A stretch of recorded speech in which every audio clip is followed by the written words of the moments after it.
안녕하세요. 매일 새로운 사연을 전하는 읽어주는 사연 라디오입니다. 구독과 좋아요, 많은 공유 부탁드립니다. 오늘의 사연 시작하겠습니다. 안녕하세요.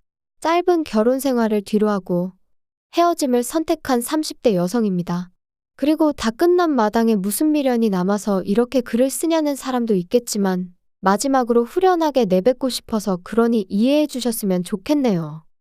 일단 저는 소위 사람들이 말하는 엘리트 코스를 밟아왔어요. 중학교 때부터 전교 1등을 놓친 적이 없었고 선생님들의 적극적인 지지와 권유에 힘입어 특목고에 진학했지요. 하지만 제가 고등학교 2학년이 되던 무렵 부모님이 하시던 사업이 점점 어려워졌고 결국 2학년 말에는 쫓겨나듯 살던 집을 떠나야만 했네요. 그리고 저는 그런 상황의 대학은 사치라고 생각했어요. 대학이 문제가 아니라 빨리 돈을 벌어야겠다 싶었죠. 하지만 특목고라는 분위기도 그렇고 제가 원래 공부하는 걸 좋아하다 보니 학업을 포기한다는 게 쉬운 일이 아니더라고요. 그런데 그때 저희 큰아버지께서 손을 내밀어 주셨어요. 큰아버지께서 일단은 대학 문턱은 넘고 그 후에 고민을 해도 하라며 제게 용기를 주셨거든요. 게다가 결국 제가 S대에 합격한 걸 아시고는 첫 학기 학비를 내주셨지요. 지금 생각해보면 큰어머니한테도 감사한 마음이에요. 두 분도 저희 아버지한테 빌려주신 돈도 있으셨으니 솔직히 내키는 일이 아니셨을 텐데 말이죠. 아무튼 그렇게 대학에 갔고 이후로는 장학금과 아르바이트로 학비를 충당했습니다. 돈 때문에 휴학도 몇 번이나 해야 했고요. 제가 그런 고생을 하는 동안 저희 부모님이라고 손 놓고 가만히 계셨던 것은 아니에요. 다만 두 분이 10여 년의 난임 끝에 저를 가지셨다 보니 제 주변 친구들의 부모님들보다 연세가 많으셨어요.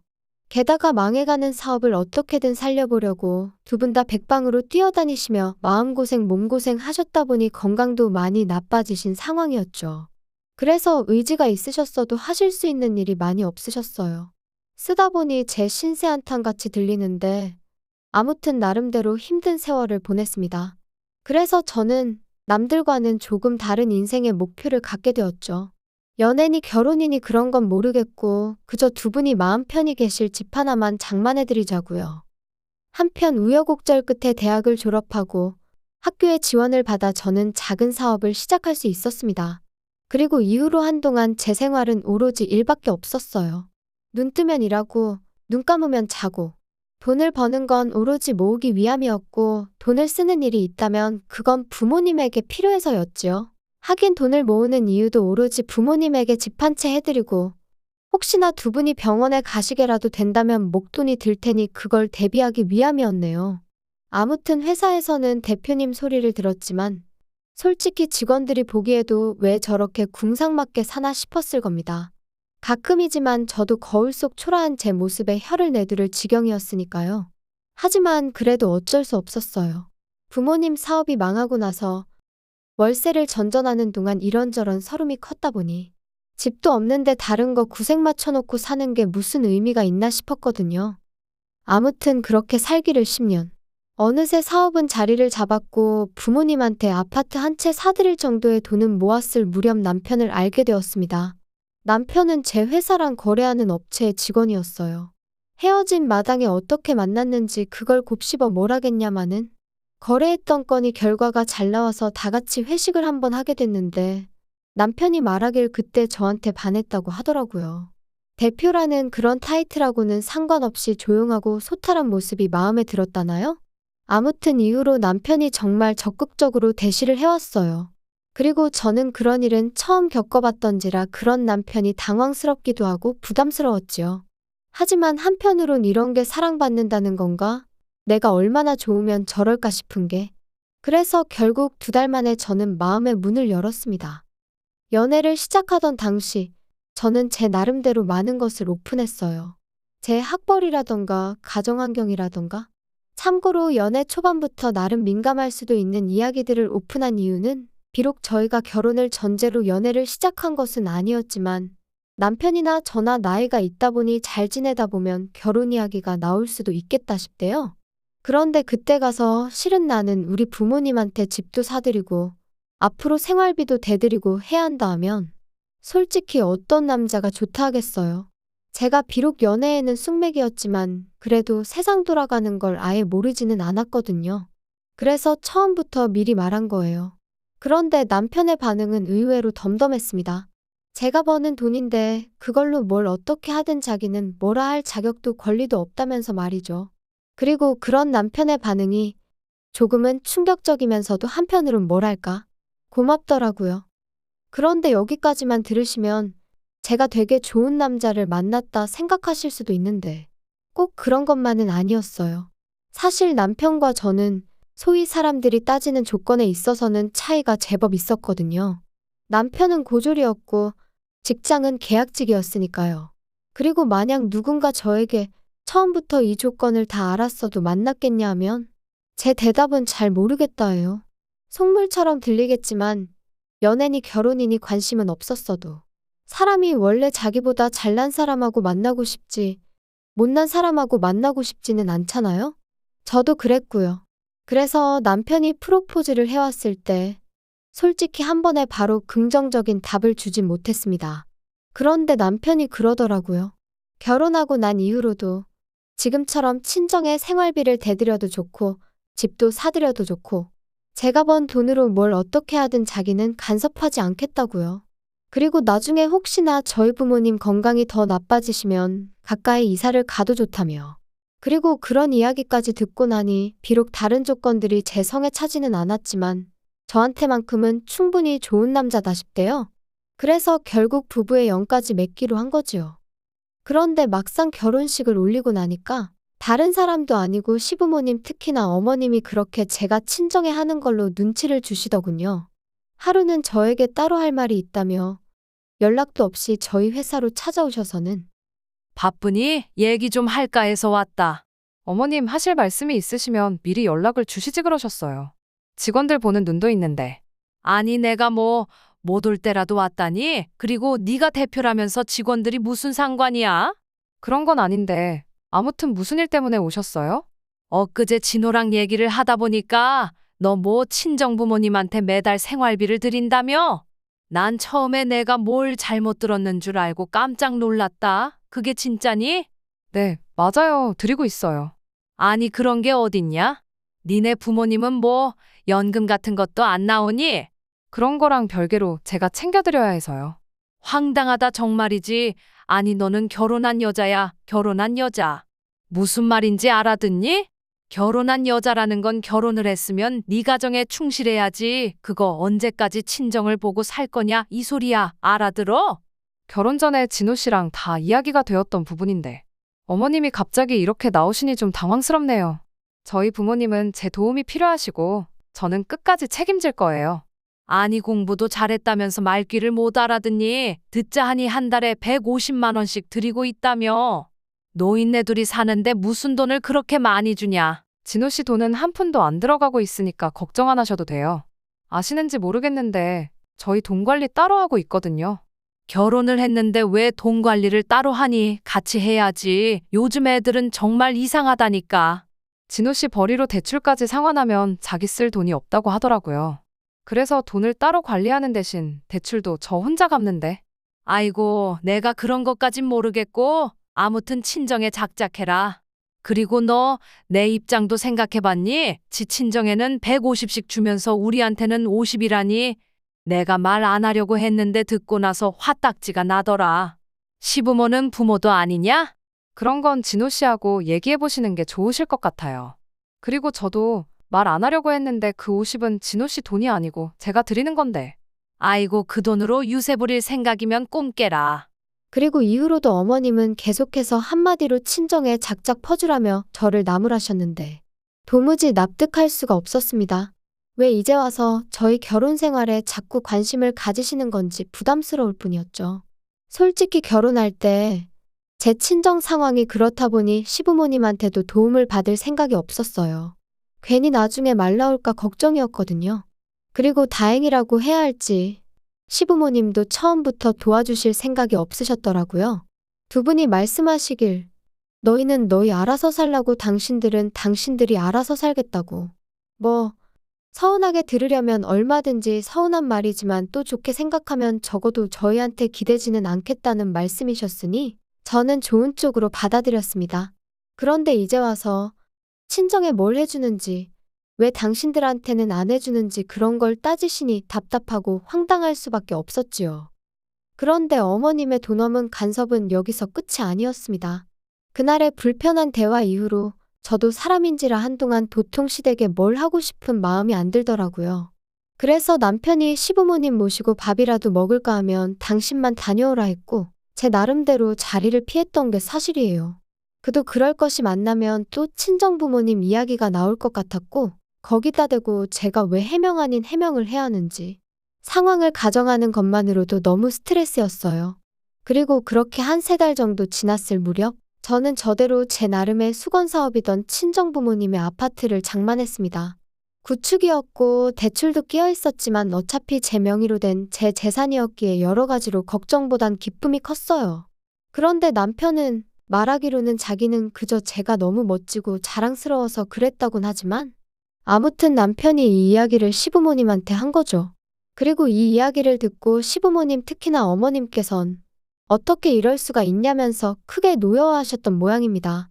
남편이 저를 보자마자 자기가 미안하게 됐다며 사과부터 할 정도였으니까요. 상황을 알게 된 저는 당황스럽기도 하고 한편으론 어머님의 그 노여움이 언제 폭탄처럼 터질지 알 수가 없었으니 말 그대로 안절부절이었어요. 또 이러다 저번처럼 회사로 찾아오시면 어쩌나 그 걱정도 되었고요. 그리고 아니나 다를까 어머님은 또다시 연락도 없이 막무가내로 저희 회사로 찾아오셨습니다. 하지만 다행히 창립기념일이라 저만 사무실에 나와 있었거든요. 그래서 시쳇말로 개망신은 피할 수 있었죠. 아무튼 그렇게 찾아오신 어머님께선 저더러 제정신이냐 하시며 소리를 지르기 시작하셨습니다. 내가 분명히 지난번에 알아듣게끔 잘 이야기를 했다고 생각했는데 너 어떻게 그럴 수가 있냐? 니네 부모한테 뭐 아파트를 사줘? 네, 맞아요. 사드렸어요. 그런데 저 솔직히 어머님이 왜 이렇게 화를 내시는 건지 모르겠어요.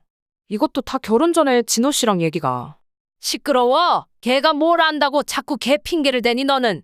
설령 내 아들이 물러터져서 그러라고 했다 치자. 그래도 너 내가 분명히 말했지. 너는 결혼한 여자라고 친정에 자꾸 퍼나르지 말라고 내가 말했어 안 했어? 그런데도 집을 사줬다는 건 한마디로 시애미 말을 개무시했다는 거지. 어머님 정말 왜 이렇게 화를 내시는 거예요? 제가 돈 벌어서 제 부모님한테 효도한 건데 그게 그렇게 문제인가요? 제가 그렇다고 진호 씨 돈을 가져다 쓴 것도 아닌데. 결혼했으면 네 거 내 거가 어딨어? 네 돈이 걔 돈이고 걔 돈이 네 돈이지. 그리고 그렇게 큰 돈을 쓸 때는 집안 어른인 우리하고 상의도 했어야지. 아니, 저희 부모님 집 사드리는 걸 왜 제가 어머님 아버님하고 상의를 해야 하나요? 그러면 너는 앞으로도 집안 대소사를 나랑 상의를 안 하겠다는 거니? 다 네 마음대로 하겠다는 거야? 그래? 어머님 그런 뜻이 아니잖아요. 너 네 부모 사줬다는 아파트 명의는 그럼 누구 명의로 했냐? 제 명의로 했죠. 제가 샀으니까.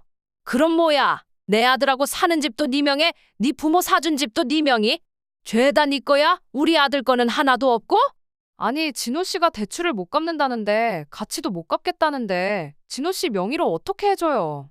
너 정말 웃기는 애구나. 너 그럴 거면 내 아들하고 결혼은 왜 했니? 그렇게 너 혼자 다 독식할 거면 결혼은 왜 했어? 도대체 무슨 말씀을 하시는 건지 모르겠어요. 제 돈으로 제가 산 집을 제 명의로 했다는데 어머님은 그게 지금 이해가 안 되시는 거예요? 나는 네가 너무 이기적이라고 생각해. 지하고 지 부모밖에 모르고 아주 못됐어. 막말로 지 부모 집 하나 사줄 능력이면 시부모한테는 자동차라도 한 대 뽑아주는 게 맞지. 그게 경우고 도리고 이치 아니겠냐. 근데 어떻게 아주 능구렁이 마냥 지 부모만 챙기고. 못됐다 정말이지. 어머님의 억지에 저는 정말 이골이 났고 마음은 있는 대로 상해서 집에 돌아왔어요. 그리고 그때까지만 하더라도 제 마음은 그저 남편에게 하소연 좀 하고 위로나 받아야겠단 거였죠.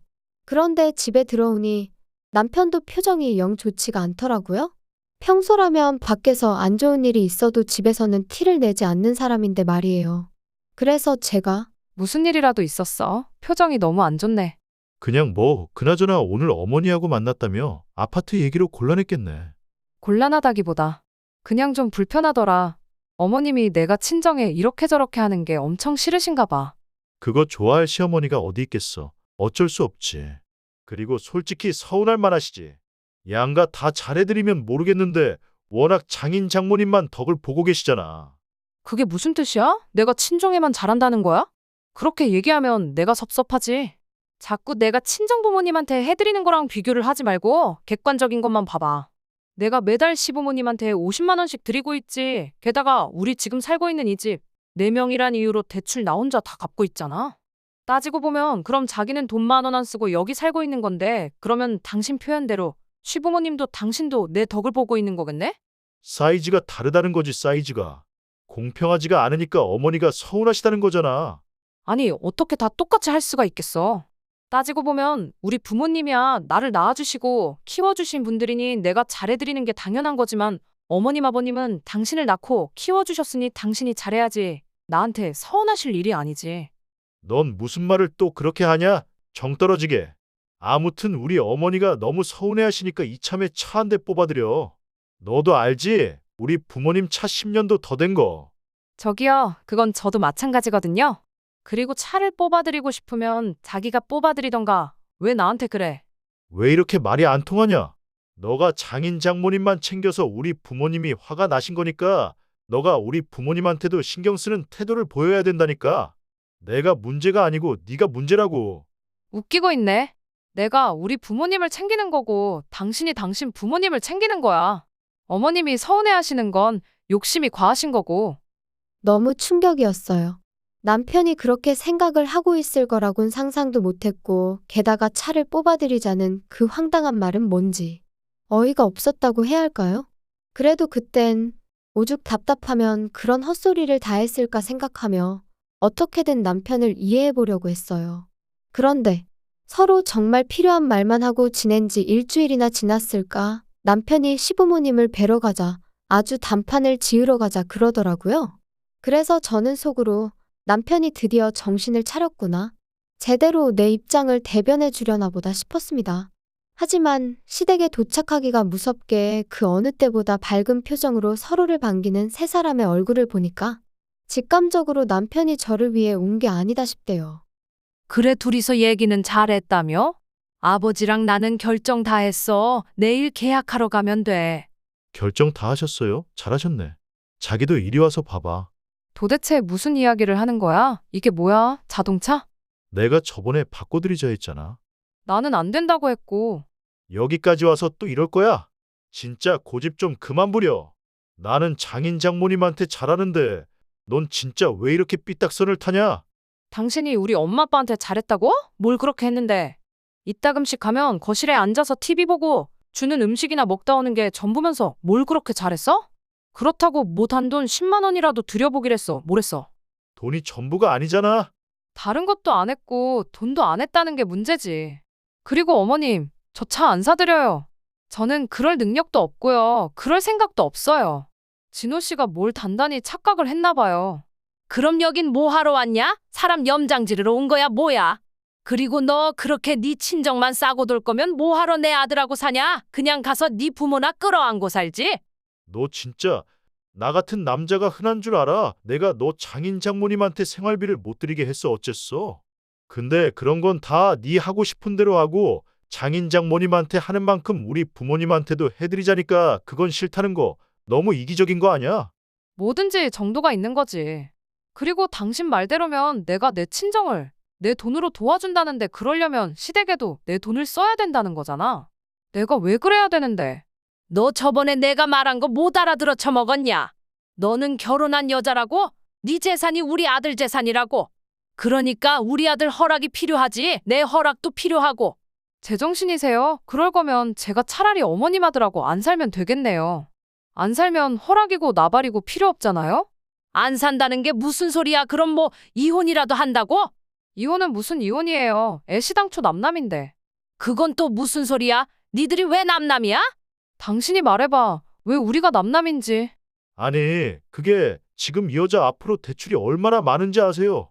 근데 혼인신고라도 했다가 얘가 대출을 못 갚는다고 하면 그거 다 나한테 넘어올까 봐.